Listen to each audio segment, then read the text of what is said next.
샬롬, 사순절 13일째입니다. 오늘은 누가복음 19장 11절부터 23장 25절까지의 말씀입니다. 먼저 누가복음 19장 11절부터 읽겠습니다. 이어 예수께서 비유를 하나 말씀해 주셨다. 이 비유를 말씀하신 것은 예수께서 예루살렘 가까이에 오셨으므로 사람들이 이제 곧 하나님의 나라가 임할 것으로 생각하고 있었기 때문이었다. 예수께서 말씀하셨다. 귀족 출신인 어떤 사람이 왕위를 받아오려고 먼 나라로 떠나게 되었소. 길을 떠나기 직전 그 귀족은 10명의 종을 불러 모은 후 그들 각자에게 한 문화씩을 주면서 말하기를 내가 돌아올 때까지 이것으로 장사를 하여라 하였소. 그러나 그 귀족의 일부 백성들은 그를 미워한 나머지 그 나라로 사절단을 보내어 우리는 이 사람이 우리의 왕이 되는 것을 원하지 않습니다 하고 전하게 했소. 하지만 그 귀족은 결국 왕위를 받아가지고 자기 나라로 돌아왔소. 그리고 그는 사람을 시켜 자기가 돈을 맡긴 종들을 불러오게 했소. 그들 각자가 얼마나 벌었는지 셈해보기 위해서였소. 첫 번째 종이 와서 말했소.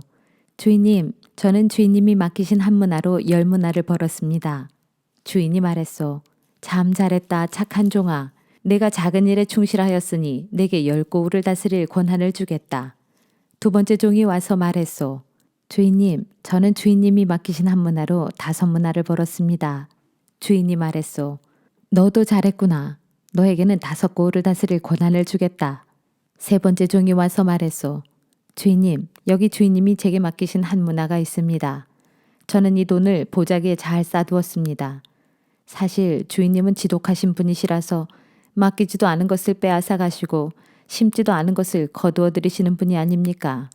그러자 주인이 크게 노하여 호통을 쳤소. 이 악한 종아, 내가 지독하다고. 좋다. 그러면 내 입에서 뱉은 말대로 지독한 사람이 되어주마. 그러니까 너는 나를 맡기지도 않은 것을 빼앗아가고 심지도 않은 것을 거두어 들이는 사람으로 알았다는 것이 아니냐. 그렇다면 내가 왜 그 돈을 은행에 맡기지 않았느냐. 그랬더라면 최소한 이자라도 받을 수 있었지 않았겠느냐. 그러고서 주인은 옆에 있는 사람들에게 명령했소. 여봐라, 이 악한 종에게서 한 문화를 빼앗아 10문화를 가진 사람에게 주도록 하라. 그때 그들이 주인에게 말하기를 하지만 주인님, 그 사람은 이미 10문화를 가졌는데요. 하자 주인이 대답했소. 내가 너희에게 분명히 말한다. 가진 사람에게는 더 많이 주어질 것이요. 갖지 못한 사람은 가진 것마저도 빼앗길 것이다. 그런 후에 주인은 명령하기를 그리고 내가 자기들의 왕이 되기를 원치 않았던 나의 원수들을 이리로 끌어다가 내 앞에서 모두 처형하도록 하라 하였소. 이 말씀을 하신 후 예수께서는 예루살렘을 향해 제자들보다 앞서 걸어가셨다. 올리브산의 기슭에 있는 벳바게와 베다니에 이르자 예수께서 두 사람의 제자를 먼저 보내시며 그들에게 말씀하셨다. 눈앞에 보이는 저 마을로 들어가면 아직 아무도 탄 적이 없는 어린 나귀 한 마리가 길가에 매여 있을 테니 너희는 고삐를 풀어서 그 어린 나귀를 이리로 끌고 오너라. 혹시라도 누가 나귀 고삐를 왜 푸는 것이요 하고 묻거든 주님께서 잠시 쓰시겠답니다 하고 대답하여라. 제자들이 마을에 들어가 보니 과연 예수께서 말씀하신 대로 어린 나귀가 한 마리 매여 있었다. 그래서 고삐를 풀고 있는데 주인이 와서 물었다. 왜 우리 나귀를 풀고 있는 거요? 제자들이 대답했다. 주님께서 잠시 쓰시겠답니다. 그러고서 제자들은 어린 나귀를 예수께로 끌고 와서 자기들의 겉옷을 나귀 등에 얹은 다음 예수를 그 위에 타시게 했다. 예수께서 나귀를 타고 길을 가시자 사람들이 서로 자기들의 겉옷을 길 위에 폈다. 예수께서 올리브산의 내리막길에 이르렀을 때 지금껏 예수께서 행하신 여러 기적들을 목격해온 수많은 제자들이 크게 기뻐하며 큰 소리로 하나님을 찬양했다. 복되도다 주님의 이름으로 오시는 왕이시여 하늘에는 평화 지극히 높은 곳에는 영광. 그런데 이런 광경을 보고 무리 가운데 섞여 있던 몇몇 바리새파 사람들이 투덜대며 예수님께 말했다. 선생님, 당신의 제자들을 꾸짖어 잠잠케 하십시오. 그러나 예수께서 그들에게 말씀하셨다. 만일 저들이 잠잠하면 길가에 돌들이 소리칠 것이요. 행렬이 예루살렘 가까이에 이르렀을 때 예수께서 예루살렘 도성을 바라보며 우셨다. 그리고 예루살렘을 향해 이렇게 말씀하셨다. 오늘 너도 내게 평화를 가져다 주는 일이 무엇인지 알았더라면 얼마나 좋았을까. 하지만 지금 내 눈에는 그 일이 감추어져 있어 보지 못하는구나. 장차 심판의 날이 내게 닥칠 터인데 그때에 내 원수들이 진을 치고 너를 사방에서 조여들면서 너와 내 자녀들을 멸망시킬 것이다. 그때에 내 원수들은 너를 철저히 파괴하여 돌 하나도 다른 돌 위에 얹혀있지 못하게 할 것이다. 그것은 하나님께서 너를 찾아오신 때를 내가 알아차리지 못했기 때문이다. 예루살렘에 입성하신 예수께서는 성전에 들어가셨다. 그리고 거기에서 장사하는 사람들을 쫓아내시며 그들에게 말씀하셨다. 성경에 기록하기를 내 집은 기도하는 집이다 하였건만 지금 당신들은 내 집을 강도의 소굴로 만들어 버렸소. 그런 후 예수께서는 날마다 성전에서 가르치셨다. 대제사장들과 율법 교사들과 백성의 지도자들은 머리를 맞대고 예수를 죽일 궁리를 하고 있었다. 하지만 사람들이 모두 예수의 말씀을 열심히 듣고 있었으므로 어찌해야 좋을지 방도를 찾지 못하고 있었다. 누가복음 20장. 어느 날 예수께서 성전뜰에서 복음을 가르치고 계실 때였다. 대제사장들과 율법 교사들과 장로들이 몰려와서 예수께 따졌다. 당신은 무슨 권한으로 이런 일을 하시는 거요? 누가 당신에게 이런 권한을 주었소? 예수께서 그들에게 대답하셨다. 나도 당신들에게 한 가지 물어보겠으니 대답해 보시오. 요한의 세례는 하늘로부터 비롯된 것이요 아니면 사람들에게서 비롯된 것이요? 그 질문을 받고 그들은 자기들끼리 의논하면서 말했다. 만약 우리가 하늘로부터 비롯된 것이요 하고 대답하면 그런데 너희는 왜 세례 요한을 믿지 않았느냐 하고 따질 것이 분명하고 만약 우리가 사람들에게서 비롯된 것이요 하고 대답하면 이번에는 사람들이 우리를 돌로 칠 것이 분명하오. 사람들은 모두가 세례 요한을 예언자로 믿고 있으니 말이오. 그래서 결국 그들은 우리는 모릅니다 하고 예수께 대답했다. 그러자 예수께서 대답하셨다. 그러면 나도 내가 무슨 권한으로 이런 일을 하는지 당신들에게 대답하지 않겠소. 예수께서 사람들에게 한 가지 비유를 들어 말씀하셨다. 어떤 사람이 포도원을 만든 후 농부들에게 세를 주고 오랫동안 멀리 떠나 있었습니다. 수확할 때가 되자 포도원 주인은 종을 보내어 소출을 받아오라고 했습니다. 그러나 포도원 소작인들은 그 종을 때리고 빈손으로 돌려보냈습니다. 주인은 다시 다른 종을 보냈습니다. 이번에도 소작인들은 그 종을 때리고 모욕하면서 소출을 주지 않고 돌려보냈습니다. 주인이 다시 세 번째 종을 보냈습니다. 이번에도 역시 그 종은 상처를 입고 쫓겨왔습니다. 그래서 포도원 주인이 혼자서 말했습니다. 이제 어떻게 할까? 그래, 이번에는 내 사랑하는 아들을 보내야겠다. 설마 그들도 내 아들은 존중하겠지. 그러나 소작인들은 주인의 아들을 보자 이렇게 말했습니다. 이거야말로 참으로 좋은 기회다. 자기 아버지가 죽으면 이 사람이 이 땅을 전부 상속할 테니 아예 이 사람을 죽여버리자. 그러면 이 포도원은 우리 소유가 될 것이 아닌가. 그래서 소작인들은 주인의 아들을 포도원 밖으로 끌어내어 죽여버렸습니다. 자, 일이 이렇게 되었으면 여러분의 생각에 그 포도원 주인이 어떻게 할 것 같습니까? 내가 여러분에게 분명히 일러둡니다. 마침내 포도원 주인이 직접 와서 그 소작인들을 다 죽이고 그 포도원을 다른 소작인들에게 맡길 것입니다. 비유가 끝나자 이 말씀을 듣고 있던 사람들이 예수께 말했다. 설마 그들이 그런 짓이야 하겠습니까? 그러자 예수께서 그들을 똑바로 바라보시며 말씀하셨다. 그렇다면 성경에 기록된 대로 집 짓는 사람들이 쓸모없다고 버린 돌이 모퉁이를 바치는 머릿돌이 되었다라는 말이 무슨 뜻입니까? 누구든지 그 돌 위에 떨어지는 사람마다 깨어질 것이고 그 돌이 누구 위에 떨어지든 그 사람은 가루가 될 것입니다. 대제사장들과 율법 교사들은 예수께서 말씀하신 이 비유를 듣고 그것이 자기들을 빗대어 한 말씀인 줄 알았다. 그래서 당장이라도 예수를 체포하고 싶었지만 사람들의 시선이 두려워 어찌하지 못했다. 그리하여 대제사장들과 율법 교사들은 예수를 주의 깊게 감시하면서 기회를 엿보아 예수를 로마 총독에게 고발할 구실을 찾으려고 첩자들을 보내어 그들로 하여금 의로운 사람인 체 하면서 예수께 접근하게 했다. 그런 첩자들이 예수께 물었다. 선생님, 우리는 선생님이 말씀하시고 가르치시는 것들이 전부 옳다는 것을 잘 알고 있습니다. 선생님께서는 어느 쪽으로도 치우치지 않으시고 오직 진리에 부합되는 하나님의 참된 도리만을 가르치시는 줄로 압니다. 그러니 저희에게 말씀해 주십시오. 저희가 로마 황제에게 세금을 바치는 것이 옳습니까? 옳지 않습니까? 예수께서는 그들의 속셈을 꿰뚫어 보시고 이렇게 말씀하셨다. 데나리온 한 잎을 내게 보이시오. 그 돈에 누구의 초상과 이름이 새겨져 있소? 그들이 대답했다. 로마 황제의 모습이 새겨져 있습니다. 그러자 예수께서 말씀하셨다.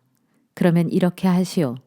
로마 황제의 것은 로마 황제에게 돌려주고 하나님의 것은 하나님께 돌려드리시오. 이 대답을 듣고 사람들 앞에서 예수의 말씀을 책잡으려던 자들의 계획은 실패로 돌아갔고 오히려 예수의 답변에 크게 놀라고 감탄하여 입을 다물고 말았다. 부활이 없다고 주장하는 사두개파 사람들 몇 명이 예수께 와서 물었다.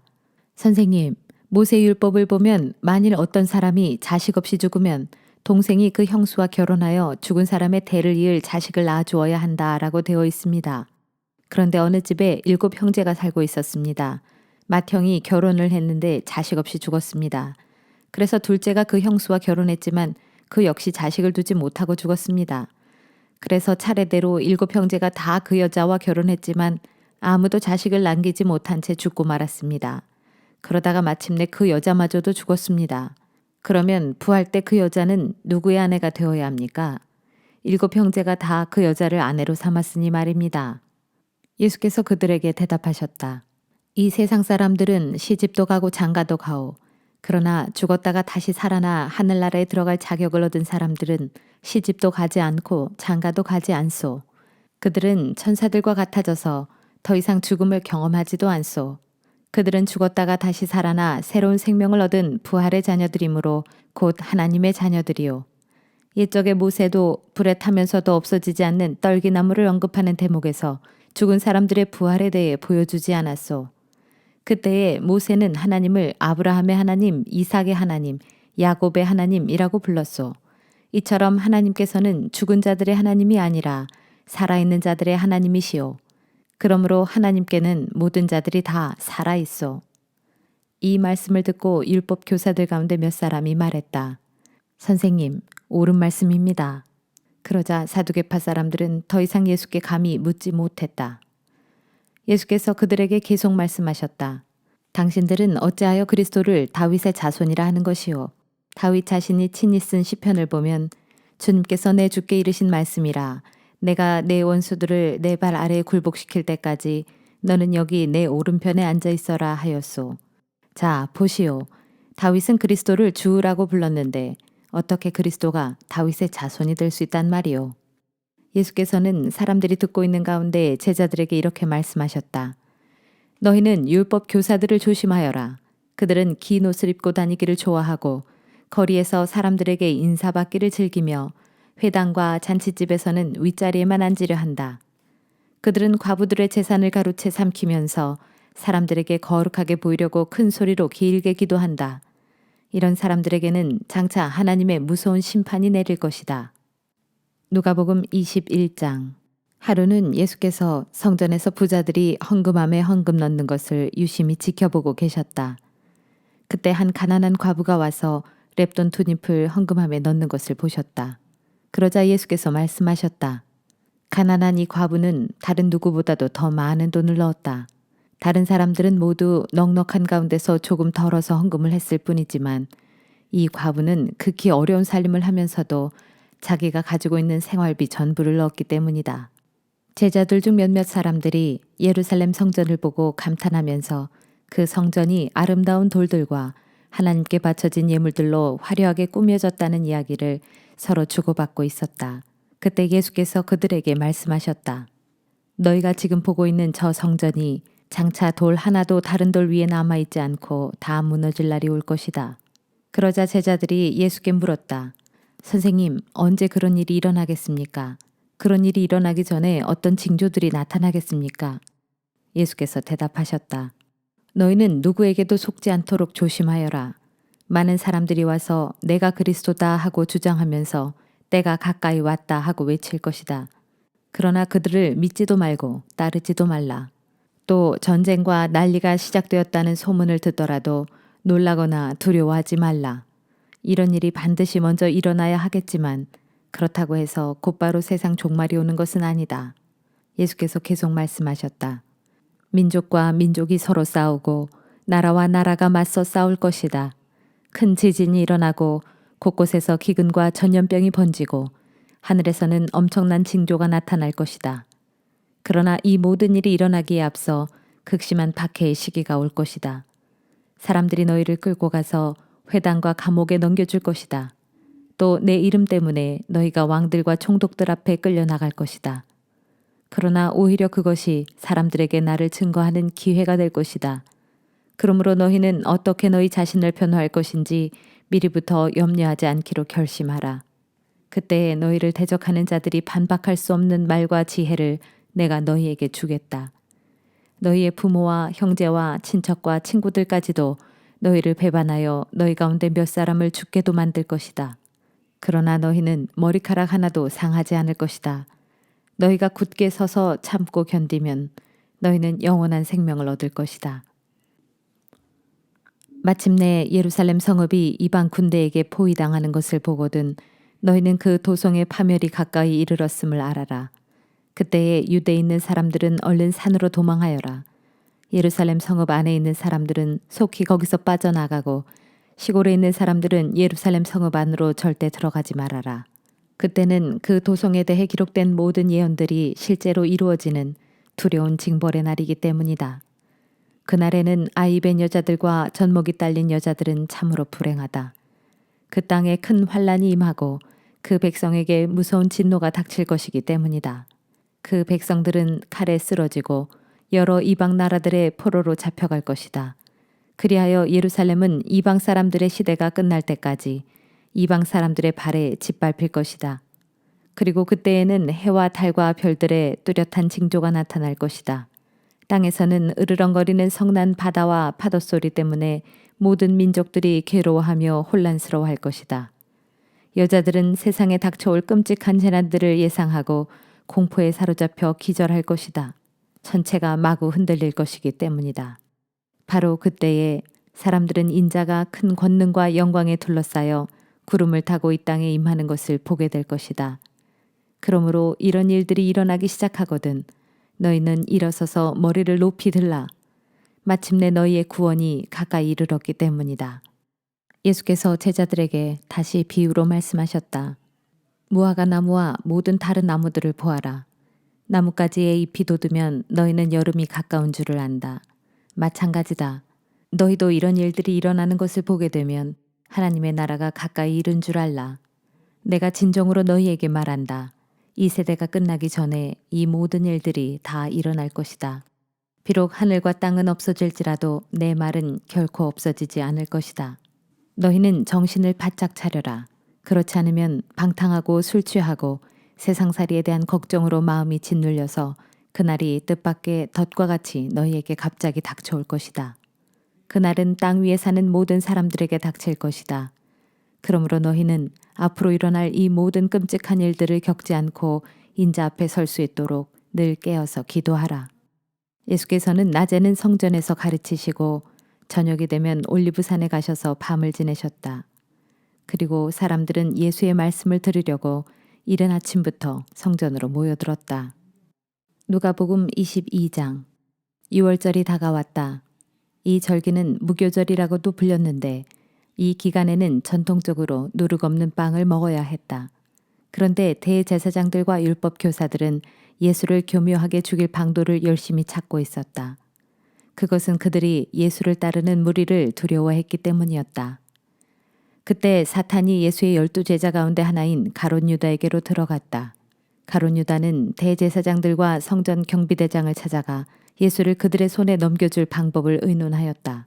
그러자 그들은 무척 기뻐하면서 가룟 유다에게 돈을 주겠다고 약조했다. 유다도 이에 동의하고 그때부터 그는 사람들이 없을 때 예수를 그들의 손에 넘겨줄 기회를 엿보기 시작했다. 6월절 양을 잡고 또 누룩 없는 빵을 먹는 무교절이 되었다. 예수께서는 베드로와 요한에게 말씀하셨다. 너희는 가서 우리가 먹을 수 있도록 6월절 음식을 준비하여라. 그들이 예수께 물었다. 어디에다 준비할까요? 주께서 대답하셨다. 예루살렘 성읍 안으로 들어가면 너희는 물동이를 메고 가는 사람을 만날 것이다. 그러면 너희는 그 사람이 들어가는 집으로 따라 들어가라. 그런 다음 그 사람에게 말하기를 우리 선생님이 제자들과 함께 유월절 음식을 드실 방이 어디에 있느냐고 하십니다 하여라. 그러면 그 사람은 잘 정돈된 2층 넓은 방을 너희에게 보여줄 것이다. 거기에다 너희는 유월절 음식을 준비하도록 하여라. 제자들이 길을 떠나보니 과연 모든 것이 예수께서 말씀하신 그대로였다. 그래서 제자들은 그곳에다 유월절 음식을 준비하였다. 시간이 되자 예수께서는 제자들과 함께 식탁에 앉으셨다. 예수께서 제자들에게 말씀하셨다. 내가 고난을 당하기 전에 너희와 함께 이 유월절 음식을 먹기를 참으로 간절히 원했다. 내가 너희에게 말한다. 이제 하나님 나라에서가 아니면 앞으로 다시는 내가 유월절 음식을 먹는 일이 없을 것이다. 그리고 예수께서는 잔을 들어 감사 기도를 드리신 다음 제자들에게 말씀하셨다. 자, 이 잔을 받아 너희가 서로 나누어 마셔라. 내가 너희에게 말한다. 하나님 나라가 임할 때까지 이제 나는 포도나무 열매에서 난 것을 다시는 마시지 않을 것이다. 예수께서 또 빵을 들어 감사 기도를 드리신 다음 그것을 떼어 제자들에게 주시며 말씀하셨다. 자, 이것은 너희를 위하여 주는 나의 몸이다. 이것을 먹어 나를 기념하여라. 유월절 식사가 끝나자 예수께서 또 잔을 들고 감사 기도를 드리신 후에 제자들에게 말씀하셨다. 이 잔은 내가 너희를 위하여 흘리는 바 내 피로 세우는 새 언약이다. 그러나 보라, 이 식탁에 앉아있는 한 사람이 나를 배반할 것인데 지금 그의 손이 내 손과 함께 식탁 위에 놓여 있다. 인자는 하나님께서 정하신 길로 갈 것이지만 인자를 팔아넘기는 그 사람에게는 화가 있을 것이다. 그러자 제자들은 과연 그런 일을 하게 될 사람이 누구일까 하면서 자기들끼리 서로 수군거렸다. 제자들 사이에서 누구를 가장 큰 사람으로 여길 것인지를 놓고 논쟁이 벌어졌다. 그것을 보고 예수께서 제자들에게 말씀하셨다. 이 세상에서는 왕이 백성들 위에 군림하며 권력을 부리는 세도가들도 자기들 스스로 백성들에게 은전을 베푼다라고 말한다. 그러나 나의 제자된 너희는 그렇게 해서는 안 된다. 너희 가운데 가장 큰 사람은 가장 어린 사람과 같이 되어야 하고 너희 가운데 다스리는 사람은 남을 섬기는 사람과 같이 되어야 한다. 누가 더 높은 사람이냐? 식탁에 앉아있는 사람이냐? 시중을 드는 사람이냐? 너희는 당연히 식탁에 앉아있는 사람이라고 생각할 것이다. 그러나 나는 시중을 드는 사람으로서 너희 가운데 있다. 너희는 줄곧 나와 함께 있으면서 내가 겪는 시련을 나와 함께 받은 자들이다. 그러므로 내 아버지께서 내게 나라를 맡겨주신 것처럼 나도 너희에게 그렇게 하겠다. 장차 너희는 내 나라에 들어와서 내 식탁에 앉아 먹고 마실 것이며 또 보좌에 앉아 이스라엘의 12지파를 심판하게 할 것이다. 시몬아, 시몬아 보아라. 사탄이 너를 밀가부르듯 하겠다고 내게 요청하였다. 그러나 나는 내가 믿음을 잃지 않도록 너를 위하여 기도하였다. 장차 내가 깨닫고 돌이킨 후에는 내 형제들을 굳세게 하여 그들에게 힘이 되어 주어라. 그러자 베드로가 예수께 대답했다. 주님, 저는 이미 주님과 함께 감옥에 갈 만반의 각오가 되어 있습니다. 죽음까지도 마다하지 않겠습니다. 예수께서 대답하셨다. 베드로야, 내가 네게 말한다. 오늘 닭이 울기 전까지 너는 나를 3번이나 모른다고 부인할 것이다. 그리고 예수께서 제자들에게 물으셨다. 일전에 나는 너희를 보내면서 지갑이나 식량 자루나 여분의 신발을 가져가지 말라고 했지만 어디 한 가지라도 부족한 것이 있었더냐? 제자들이 대답했다. 하나도 없었습니다. 예수께서 제자들에게 말씀하셨다. 그러나 이제부터는 지갑이 있으면 지갑을 챙기고 자루가 있으면 자루를 챙겨라. 또 칼이 없는 사람은 겉옷을 팔아서 칼을 사라. 내가 너희에게 말한다. 성경에 보면 그가 범죄자들과 한패로 여겨졌다라고 기록되었는데 그 말씀이 나를 통해서 이루어지게 될 것이다. 그렇다. 나에 관하여 기록된 일들이 이루어질 때가 지금 시시각각 다가오고 있다. 제자들이 예수께 대답했다. 주님, 보십시오. 여기에 칼 2자루가 있습니다. 예수께서 제자들에게 말씀하셨다. 그만, 그것으로 충분하다. 예수께서 밖으로 나가셔서 평소처럼 올리브산으로 올라가셨다. 제자들도 예수의 뒤를 따랐다. 그곳에 이르자 예수께서 제자들에게 이르셨다. 시험에 빠지지 않도록 하나님께 기도하여라. 제자들과 떨어져 예수께서는 돌을 던져서 닿을 만한 곳으로 가시더니 무릎을 꿇고 하나님께 기도하셨다. 아버지, 만일 아버지께서 원하신다면 이 잔을 내게서 거두어 주옵소서. 그러나 내 뜻대로 되게 하지 마옵시고 오직 아버지의 뜻대로 되게 하옵소서. 그때 하늘에서 천사가 나타나더니 예수께 기운을 북돋아 주었다. 예수께서 깊은 고뇌에 차서 더욱 간절히 기도하시자 이마에 맺힌 땀이 핏방울같이 되어서 땅에 떨어졌다. 기도를 마치고 일어나 예수께서 제자들에게 돌아가 보시니 제자들은 슬픔에 지쳐 깊이 잠들어 있었다. 그래서 예수께서 제자들에게 말씀하셨다. 어찌하여 자고 있느냐? 일어나 시험에 빠지지 않도록 기도하여라. 예수께서 제자들에게 아직 말씀을 하고 계실 때 한 무리의 사람들이 몰려왔다. 12 제자 가운데 한 명인 가룟 유다가 앞장서서 그 무리를 이끌고 있었다. 가룟 유다는 예수께 다가와 예수의 뺨에 입을 맞추었다. 예수께서 그에게 말씀하셨다. 유다야, 너는 입맞춤으로 인자를 팔아넘기려 하느냐? 다른 제자들이 지켜보고 있다가 예수께 말했다. 주님, 우리가 칼을 써야 하지 않겠습니까? 그러고서 제자들 가운데 한 사람이 대제사장의 종을 칼로 내리치자 그의 오른쪽 귀가 떨어져 나갔다. 그러나 예수께서는 그만두어라 하며 만류하시고는 그 사람의 귀를 만져 고쳐주셨다. 그런 다음 예수께서는 자신을 체포하러 온 대제사장들과 성전 경비대장들과 장로들에게 물으셨다. 당신들이 이렇게 칼과 몽둥이로 무장하고 오다니 내가 강도라도 된단 말이오. 내가 날마다 성전에서 당신들과 함께 있었는데도 당신들은 내게 손도 대지 않았소. 그러나 이제는 당신들의 때가 되었소. 어둠의 권세가 기세를 부릴 때가 온 것이오. 무리가 예수를 붙들어 대제사장의 집으로 끌고 갔다. 베드로는 멀찍이서 뒤따라갔다. 무리가 뜰 한가운데에 불을 피워놓고 둘러앉자 베드로도 그들 가운데 슬며시 끼어 앉았다. 그때 한 여종이 불을 쬐며 앉아있는 베드로를 보았다. 그 여종은 베드로를 빤히 쳐다보다가 말했다. 틀림없어요. 이 사람도 예수와 한패예요. 그러나 베드로는 부인하며 말했다. 이 여자야, 나는 그 사람을 알지 못해. 조금 뒤에 다른 사람이 베드로를 보고 말했다. 당신도 그들과 한패였지? 그러자 베드로는 이 사람아, 난 아니야 하고 부인했다. 1시간쯤 지났을 때 또 다른 사람이 베드로를 보며 강경하게 말했다. 이 사람도 갈릴리 출신인 걸 보니 틀림없이 예수와 한패요. 그러나 베드로가 강력하게 부인하며 말했다. 이 사람아, 난 자네가 도대체 무슨 말을 하는지 전혀 모르겠소. 베드로의 이 말이 채 끝나기도 전에 닭이 곧 울었다.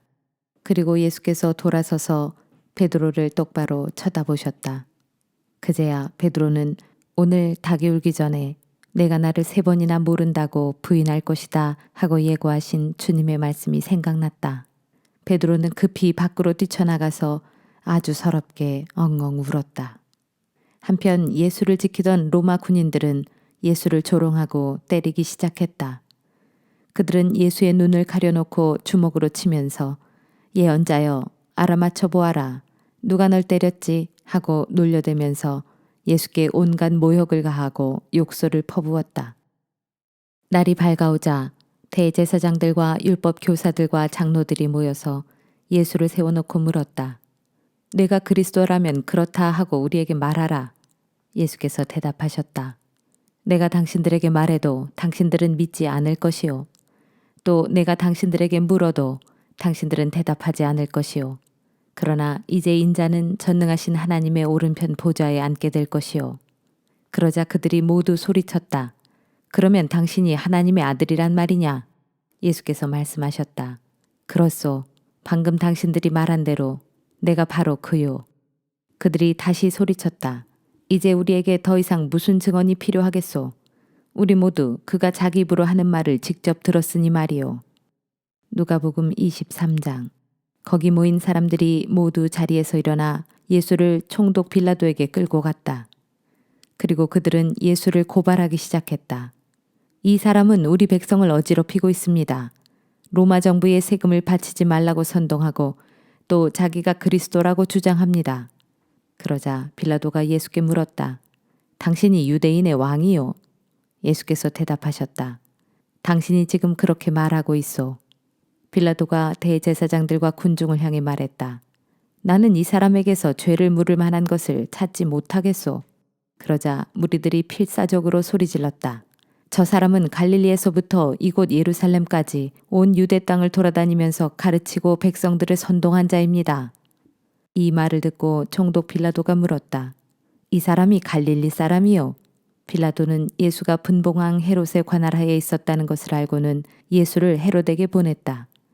그때 헤롯은 예루살렘에 와 있었다. 헤롯은 예수를 보자 매우 기뻐하였다. 그는 오래전부터 예수에 대해 많은 이야기를 들어온 터라 예수가 기적을 행하는 것을 직접 보고 싶었기 때문이었다. 그래서 헤롯은 예수께 이것저것 많은 것들을 물어보았지만 예수께서는 아무런 대답도 하시지 않았다. 그리고 대제사장들과 율법 교사들은 곁에 서서 예수를 맹렬하게 고발하는 말들을 했다. 그러자 헤롯은 자기 병사들과 함께 예수를 모욕하고 조롱한 후 예수에게 화려한 옷을 입혀서 빌라도에게 되돌려 보냈다. 헤롯과 빌라도가 이전에는 원수처럼 지냈으나 그날에는 친구 사이가 되었다. 로마 총독 빌라도가 대제사장들과 율법 교사들과 백성들을 불러 모으고는 그들에게 말했다. 당신들은 유대 백성들을 반역하도록 선동한다는 이유로 이 사람을 나에게 데리고 왔소. 그래서 당신들이 보는 앞에서 이 사람을 신문했지만 죄를 물을 만한 것을 찾지 못했소. 헤롯 역시도 나와 같은 결론에 도달하여 예수를 우리에게 되돌려 보냈소. 아무래도 이 사람은 사형을 받을 만한 일을 저지르지 않았소. 그러니 나는 이 사람을 매질하게 한 후 풀어주어야겠소. 해마다 명절이 되면 총독은 백성들이 원하는 죄수 하나를 풀어주는 관례가 있었다. 그러자 그들은 일제히 큰 소리로 외쳤다. 이 사람을 죽이고 바라바를 풀어주시오. 바라바는 로마 정부에 반대하여 예루살렘에서 폭동을 일으키고 사람을 죽인 혐의로 당시 감옥에 갇혀있는 소문난 죄수였다. 그래도 빌라도는 예수를 풀어주고 싶어서 다시 한번 그들에게 자기 뜻을 밝혔다. 하지만 그들은 더욱 크게 소리쳤다. 그 자를 십자가에 못 박으시오. 그 자를 십자가에 못 박으시오. 빌라도가 세 번째로 그들에게 말했다. 왜들 이러시오. 도대체 이 사람이 무슨 죄를 저질렀단 말이오. 나는 그에게서 사형에 해당되는 죄를 전혀 찾지 못했소. 그러니 그를 매질이나 한 다음 풀어주도록 하겠소. 그러나 대제사장들과 율법 교사들과 백성들은 더욱더 큰 소리로 아우성을 쳤다. 그 자를 십자가에 못 박으시오. 그들의 아우성 소리가 걷잡을 수 없이 커지자 빌라도는 하는 수 없이 그들의 요구에 따르기로 했다. 그리하여 폭동과 살인 혐의로 갇혀있던 바라바를 풀어주고 예수는 그들의 뜻대로 하도록 그들의 손에 넘겨주었다. 아멘.